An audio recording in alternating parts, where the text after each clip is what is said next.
Era la típica noche de sábado. En casa reinaba esa atmósfera de falsa alegría, donde el vino barato se mezclaba con risas impostadas y la fragancia intensa de Andrea llenaba el aire. Mi mujer se transformaba en la anfitriona perfecta, sonrisa deslumbrante, copa en mano, su vestido rojo ceñido como una declaración de guerra. Lo llevaba para ser mirada, para provocar.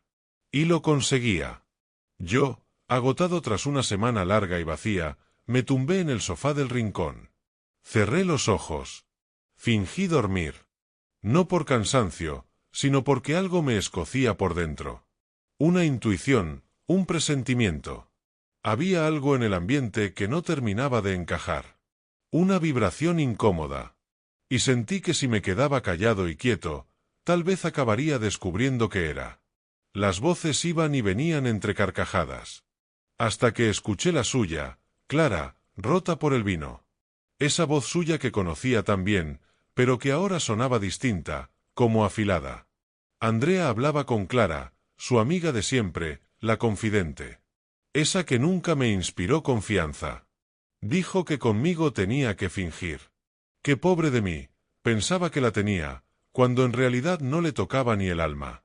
Luego se rió, una risa seca, casi cruel, y añadió que con Martín, su jefe, la cosa era distinta. Que con él sí gritaba de verdad. Clara soltó otra carcajada nerviosa, como si aún fueran dos crías en el instituto compartiendo secretos prohibidos. Andrea no paró. Siguió hablando con desinhibición, casi con orgullo. Contó cómo se encerraban en el despacho después de las reuniones. Cómo gemía mientras yo creía que estaba haciendo horas extra para ganarse un ascenso. No sentí celos. Lo que me invadió fue una sensación más profunda. Vergüenza. Asco. No por la infidelidad, sino por la humillación. Por cómo lo relataba. Como si yo no existiera. Como si llevar años compartiendo cama, cuentas, planes, heridas y rutinas no significara nada. Como si fuese invisible. Intenté incorporarme. Quise decir algo. Pero me quedé quieto, inmóvil, como atrapado en mi propio cuerpo. Me sentía como un espectador de mi propia ruina. Cada palabra suya era una piedra más sobre mi pecho. Describía cómo se entregaba a ese tipo, cómo le gustaban sus órdenes, su forma de agarrarla por el cuello, su voz grave en el oído. Se burló de cómo yo hacía el amor, como si estuviera presentando la declaración de la renta. Cuando se fueron, la botella de vino ya solo tenía un par de dedos. Andrea subió a la habitación. Yo no me moví. Me quedé en el sofá, con la mirada perdida en el techo, viendo cómo todo lo que habíamos construido se derrumbaba sin hacer ruido. Como una demolición controlada. En mi mente aparecían imágenes, momentos, frases que antes no tenían importancia y que ahora cobraban otro sentido. El teléfono siempre boca abajo. Las reuniones imposibles de cambiar. Ese nuevo perfume que nunca usaba conmigo. La ropa interior que no me enseñaba. Las duchas más largas de lo habitual. Cada detalle encajaba como piezas de un puzzle que no quería montar, pero que ya no podía evitar ver completo. Comprendí que todo había cambiado.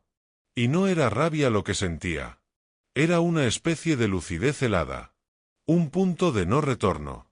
Sabía que no podía encarar la situación en ese momento. La furia es peligrosa cuando arde demasiado pronto. Yo necesitaba que se enfriara. Que se afilara. No quería escándalos ni lágrimas ni súplicas. Quería justicia. Precisión. Quería verdad.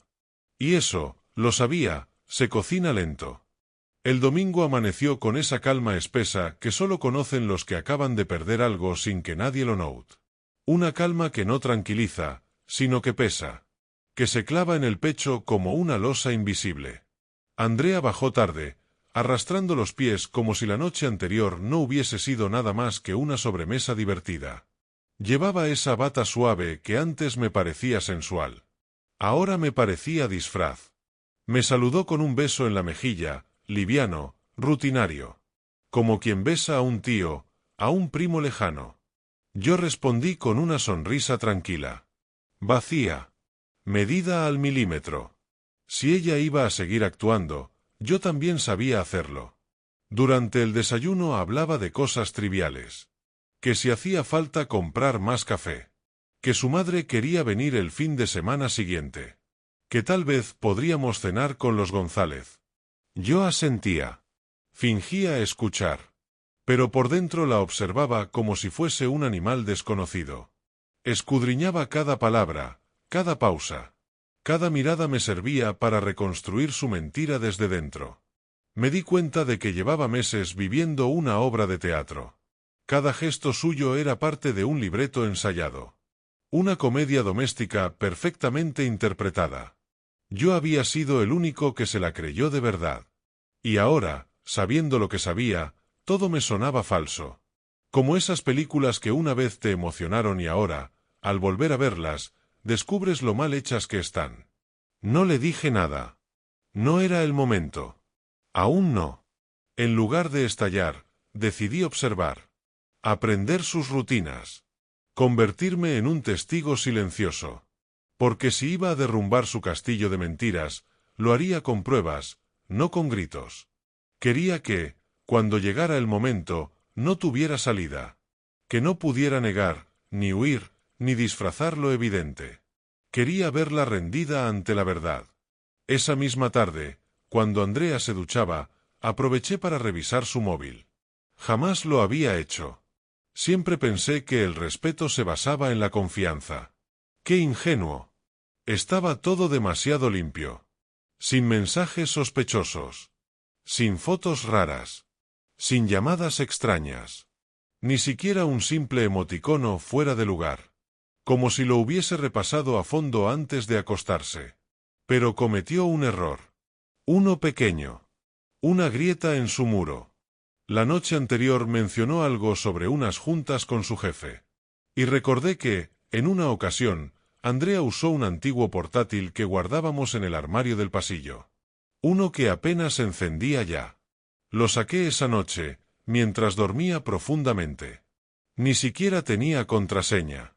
Como si lo hubiese olvidado por completo. O como si pensara que yo no sería capaz de buscar ahí. Lo abrí. Y comencé a bucear. Carpeta por carpeta. Documento por documento. Hasta que la encontré. Una carpeta oculta, con un nombre disfrazado. Dentro, correos electrónicos. Decenas. Conversaciones con alguien identificado solo con una inicial. Pero el contenido no dejaba lugar a dudas. Palabras explícitas. Escenas descritas con detalle. Fechas, lugares, sensaciones. Andrea desnudándose en la oficina. Andrea gimiendo en el despacho de aquel cerdo. Andrea besando a un hombre calvo, mayor, con esa expresión de autoridad que a ella tanto le atraía. Incluso había fotos. Algunas en ropa interior. Otras en el sillón de cuero de aquella empresa donde, supuestamente, se estaba ganando un ascenso a pulso. Cerré el portátil. Me lavé la cara. Me miré en el espejo de la cocina como quien se enfrenta por primera vez a su reflejo. Ya no era una sospecha. Era un hecho. Irrefutable. Frío. Asquerosamente nítido. Volví a la cama. Ella dormía plácidamente. Respiraba hondo, como si su conciencia estuviera limpia. O como si ya no tuviera conciencia. Me tumbé a su lado sin tocarla. No podía. No quería. Desde ese momento, algo en mí había cambiado. Había muerto el marido. El hombre que la amaba. El que la defendía. El que se ilusionaba con formar una familia. Ahora quedaba otro. Más silencioso. Más lúcido. Más peligroso. Durante los días siguientes me volví meticuloso. Frío. Preciso. La observaba como un cirujano observa un tumor antes de extirparlo. No me interesaba solo saber más. Quería construir su caída con el mismo cuidado con el que ella había construido su mentira. Sin levantar sospechas. Sin dejar cabos sueltos. Grababa pequeñas conversaciones. Tomaba nota mental de contradicciones. Le lanzaba preguntas inocentes para ver cómo reaccionaba. Ella seguía creyéndose impune. No lo notaba. No podía ni imaginar que el idiota del sofá ya no era su marido. Era su juez. Y que el veredicto ya estaba en marcha. Los días pasaban y ella seguía representando su papel con la soltura de quien lleva tiempo ensayando. Andrea no sospechaba nada. Ni una sola mirada de duda. Ni un gesto de inquietud. Todo en ella seguía siendo ese teatro de esposa entregada, profesional dedicada, mujer intachable. Pero yo ya no veía a mi mujer. Veía a una actriz. Una intérprete barata de una función vulgar que yo mismo había financiado durante años. Yo, por mi parte, dejé de hablar más de lo necesario. No discutía. No cuestionaba. Asentía. Escuchaba. Sonreía con la calma de quien lo sabe todo pero aún no lo ha dicho. Había una extraña paz en esa espera. Sabía que se acercaba el momento. Pero no tenía prisa. La venganza bien cocinada, como el veneno, se sirve en dosis pequeñas. Cada noche, después de que se durmiera, repasaba mentalmente mi estrategia. Tenía las pruebas. Tenía las fechas. Tenía los nombres. Pero aún faltaba algo. No quería simplemente exponerla. Quería desarmarla. Que se mirara al espejo y no reconociera a la mujer que había construido con tanto cuidado. Así que empecé a preparar un informe. No una carta emocional. No una declaración de guerra. Un informe. Frío. Objetivo. Profesional. Como si fuera un auditor que destapa un fraude. Pantallazos de los correos. Fechas de los encuentros. Cruces con horarios de trabajo. Imágenes guardadas en una carpeta aparte. Capturas bancarias. Compras a escondidas. Reservas de hotel. Hasta un justificante de una tarjeta secundaria que había usado mientras estábamos de vacaciones. Todo. Era curioso cómo, en la superficie, seguíamos siendo el matrimonio modelo. Íbamos juntos al supermercado. Ella comentaba cosas sobre reformas. Hablábamos del cambio de coche, del viaje pendiente con mis padres. Todo parecía normal. Pero solo yo sabía que aquello ya no existía. Que era una cuenta atrás. Un miércoles decidí acercarme a la empresa donde trabajaba. No para enfrentarla. Solo para ver. Para confirmar lo que ya sabía. Me senté en una cafetería justo enfrente del edificio. Y esperé. A las 8:20, apareció Andrea. Llevaba el abrigo gris que tanto le gustaba, el que yo le regalé en nuestro aniversario. Caminaba con seguridad. Con esa falsa elegancia que confundí tantas veces con naturalidad. Y allí estaba él. Martin. Esperándola en la puerta como si fuera casualidad. Camisa arremangada, sonrisa de tiburón. El gesto cómplice. El roce innecesario en el brazo. La manera en que ella bajó la mirada al verle. Lo confirmé todo sin necesidad de palabras. Ella no estaba enamorada. Estaba atrapada en el juego del poder. No era el deseo lo que le atraía. Era sentirse deseada. Sentirse importante. Admirada. Yo, en cambio, me había convertido en su costumbre. En su rutina. En el fondo gris de su vida estable. Volví a casa antes que ella. Preparé la cena, como otras veces. Puse música suave.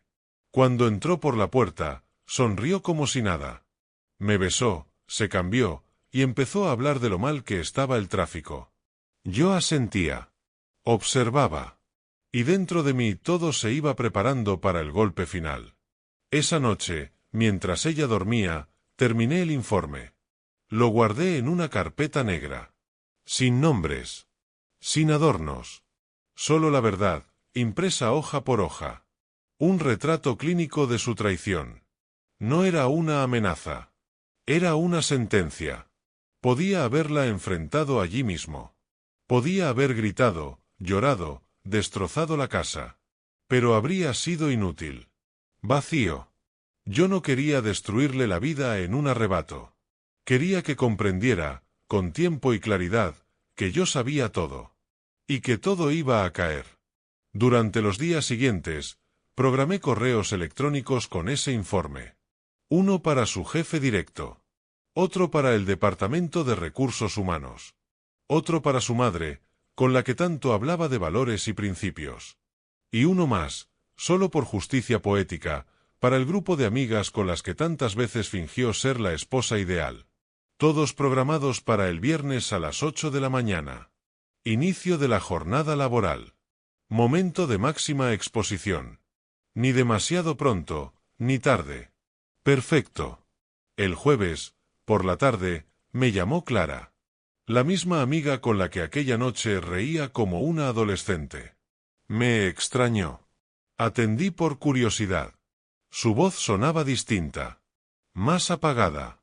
Andrea está muy mal, dijo. Dice que lo sabes todo. Me pidió que hablara contigo. Respondí con un silencio largo. Luego solté un suspiro. Ahora se acuerda de mí, dije con desprecio. ¿Y qué se supone que quieres, Clara?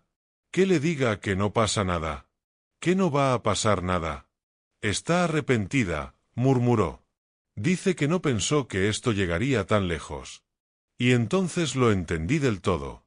Andrea no tenía remordimientos. Tenía miedo.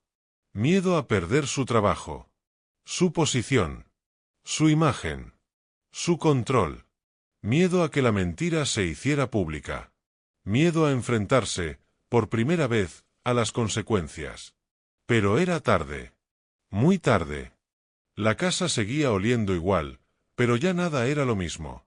Esa mañana, el silencio se arrastraba como una niebla espesa entre los pasillos, cubriendo cada objeto con la sombra del desencanto. Ella dormía en la habitación, ajena a la bomba que había estallado sobre su propia imagen, mientras yo, en la cocina, observaba cómo el vapor del café subía lento, como si todo en ese instante quisiera detenerse. Ya no quedaban dudas. Todo estaba claro. Ya no era el hombre que sospechaba, ahora era el que sabía. Y ese conocimiento no era liberador, era una condena que me empujaba a mirar con otros ojos, más fríos, más despiertos. Cada gesto suyo, cada palabra amable, cada pregunta inocente, todo estaba contaminado por esa verdad que ella creía escondida en las sombras. Durante la semana, su actuación fue impecable. Sonrisas suaves, conversaciones casuales, incluso una caricia fugaz al pasar por el salón. Pero yo ya no era su marido, era su espejo.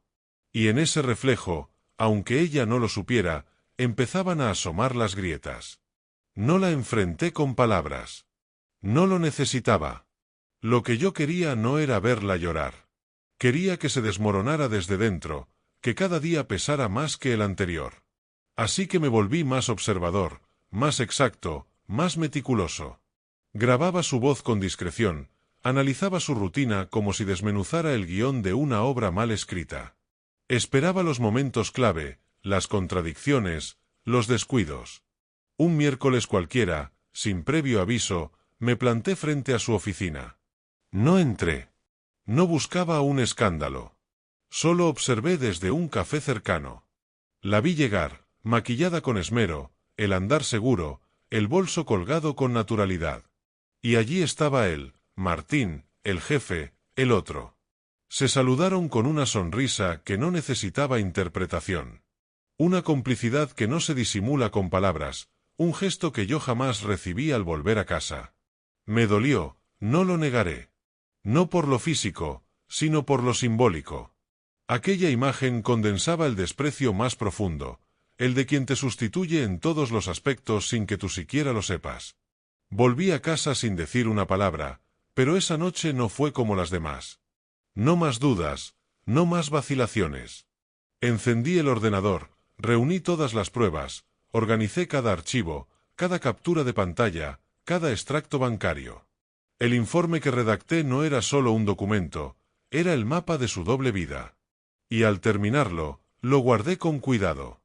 No era el momento de usarlo, aún no. Las heridas bien infligidas no se hacen con rabia, sino con estrategia. Esa misma noche, antes de acostarme, dejé el ordenador encendido sobre la cama, con una única imagen abierta. Ella entrando en la oficina de él, su ropa ligeramente desordenada, su rostro encendido. No había sonido, pero la escena hablaba por sí sola. Cuando lo vio, se quedó helada. No dijo nada. No lloró. No pidió explicaciones. Solo se sentó en el borde de la cama, mirando al vacío. El teatro se había acabado, pero ella aún no lo aceptaba. Yo me fui al salón y dormí en el sofá. Esta vez no fingí. Dormí de verdad. Por primera vez en semanas, pude cerrar los ojos sabiendo que el tablero estaba completo, que la partida comenzaba ahora, y que esta vez las reglas las ponía yo. El jueves amaneció con la misma calma densa de los días previos a una tormenta. Ella se movía por la casa como si nada hubiese cambiado, preparando el desayuno, consultando el móvil, lanzando preguntas intrascendentes que flotaban en el aire sin que yo las atrapara. Y yo, paciente, la observaba. No respondía con reproches, solo con miradas medidas y gestos tan neutros que resultaban imposibles de leer. Me convertí en un extraño para ella. Un hombre callado, ausente, pero que no discutía. Y eso la desconcertaba más que cualquier grito. Porque el silencio no solo era distancia, era juicio. Y en su interior, empezaba a sospechar que yo sabía más de lo que aparentaba. Durante el día, afiné los detalles del informe. Repasé cada correo, verifiqué fechas, redacté una breve introducción con precisión quirúrgica. No había insultos, ni opiniones. Solo hechos. Crudos, irrefutables, brutales. Lo almacené todo en una carpeta negra, que descansaba sobre la mesa del comedor, junto al sobre que contenía las direcciones electrónicas a las que sería enviado al día siguiente. Mi dedo tembló al prepararlo todo, pero no por miedo. Era la tensión que precede al acto final. Esa noche, no apareció a la hora habitual. Llegó tarde, sin dar explicaciones. Dijo que el tráfico estaba imposible. Lo soltó mientras se quitaba el abrigo y se servía una copa de vino. Yo no la miré. Permanecí leyendo un libro que, en realidad, no estaba leyendo. Ella se sentó a mi lado y comentó algo sobre una reunión que se alargó. Su voz era más suave que de costumbre, como si tanteara el terreno, esperando descubrir si algo en mí ya había cambiado por completo. La carpeta negra seguía a la vista, pero no la miró. Fingía no verla, como si por ignorarla pudiera hacerla desaparecer. Pero su presencia en la mesa era una advertencia muda, una cuenta atrás invisible que se aceleraba con cada minuto. Al irnos a la cama, noté cómo evitaba el contacto. Se tumbó de espaldas, al filo del colchón, sin buscar ni siquiera el roce involuntario. Y por primera vez, no sentí dolor. Solo una certeza serena: aquello estaba terminado, aunque ella aún no lo supiera. A las 7:59 del viernes, me senté frente al ordenador. El cursor parpadeaba sobre el botón de enviar. Cerré los ojos, respiré hondo y, cuando el reloj marcó la hora exacta, pulsé la tecla. Ni un segundo antes, ni uno después. El correo voló por los canales invisibles de la red. A Martín, su jefe. A recursos humanos de su empresa. A su hermana. A sus amigas. Incluso a su madre. No acompañé los archivos con explicaciones, solo los adjunté, fríos y contundentes, como una sentencia que no necesita palabras. Luego apagué el móvil. Me serví un whisky a pesar de que apenas amanecía. Y me senté a esperar. Las primeras llamadas llegaron 12 minutos después. Al principio fueron insistentes. Luego furiosas. Después se convirtieron en mensajes. Y finalmente, en silencio. Yo no respondí ninguno. No tenía nada que decir. La verdad ya había hablado por mí. Andrea no volvió esa noche. Y en el fondo, me alegró. Ya no necesitaba ver su rostro, ni oír su voz. El castillo de naipes se había desplomado. Solo quedaba esperar a que el polvo se asentara. Y cuando lo hiciera, yo ya no estaría allí. Cuando desperté el sábado por la mañana, la casa estaba en un silencio tan denso que se podía cortar con un cuchillo. Aún olía a café, a papel impreso, a la derrota que ella no quiso afrontar la víspera. La carpeta negra ya no estaba sobre la mesa. Tampoco sus llaves en la bandeja de la entrada. Y sobre todo, no estaban sus pasos, ni sus suspiros, ni ese murmullo impostado de quien finge que la vida sigue como si nada. No dejó nota. No pidió explicaciones. Simplemente se esfumó. Tal vez creyó que el silencio la protegería, como un niño que se tapa los ojos para que el monstruo desaparezca. Pero en este caso, el monstruo era ella. Y yo, su espejo. Pasaron los días y las consecuencias llegaron como una riada. Me enteré de que su jefe, Martín, fue suspendido de inmediato. La empresa abrió una investigación. Los correos eran explícitos, comprometedores, imposibles de negar. Andrea fue apartada de su cargo bajo la excusa de una baja indefinida. En realidad, todos sabían que no volvería a pisar aquella oficina. Su madre me llamó. Lloró al otro lado de la línea. Me pidió que no destrozara más a su hija, que ya estaba bastante hundida. Le respondí con la calma de quien ya no siente. Le dije que no había nada más que destrozar, que lo que había hecho su hija no era un desliz, ni un error, ni una debilidad. Era una decisión sostenida en el tiempo, una traición premeditada, con estructura, con voluntad. Y lo peor de todo, con desprecio. Ella guardó silencio. Sabía que tenía razón. Empecé los trámites del divorcio. Fríos, burocráticos, necesarios. Repartir los bienes fue un proceso sucio. No porque yo quisiera castigarla más, sino porque ella aún intentaba negociar desde la culpa, como si después de todo lo que había hecho tuviera derecho a exigir algo. Yo no discutía. Delegué todo en el abogado. No quería escuchar su voz, ni leer sus correos. Solo quería cerrar la puerta, con llave, y tirarla al mar. En paralelo, empecé a vaciar la casa. Cada objeto que alguna vez compartimos fue despojado de su significado. Las fotos enmarcadas, los cojines de la sala, las sábanas de la cama de matrimonio. Todo me parecía contaminado, usado, como si llevara impregnada la risa de aquella noche. La vendí. La casa entera. Sin mirar atrás. No quería conservar ni las paredes. Me mudé a otra ciudad. A un piso más pequeño, más sencillo. Allí nadie me conocía.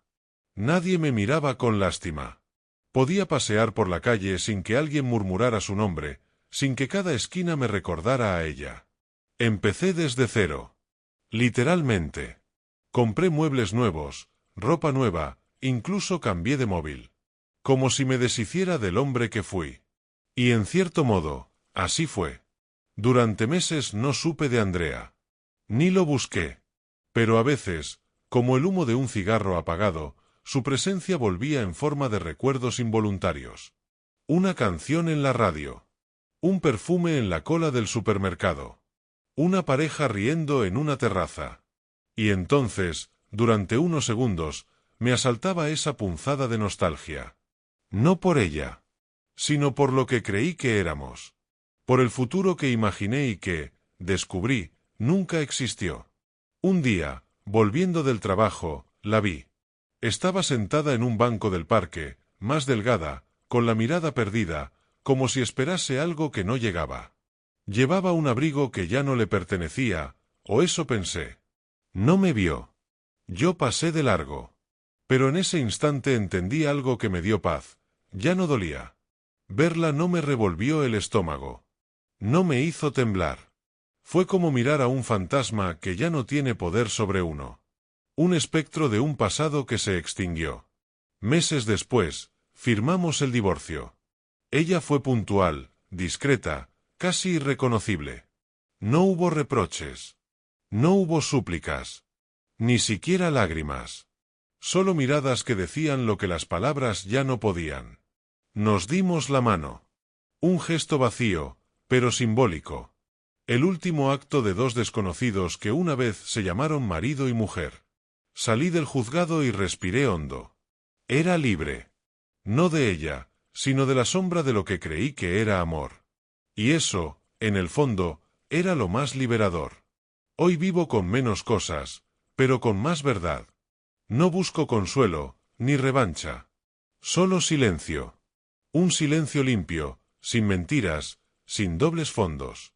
Y cada noche, cuando me acuesto en mi nueva cama, pienso que he aprendido la lección más dolorosa de mi vida. Uno no siempre elige a quien amar, pero sí elige a quien perdonarse por haberlo hecho. Y yo, por fin, me perdoné. Gracias por llegar hasta aquí. Si te ha gustado esta historia, suscríbete al canal, activa la campanita y deja tu like. Cada día compartimos relatos reales narrados desde lo más profundo, sin filtros y sin máscaras.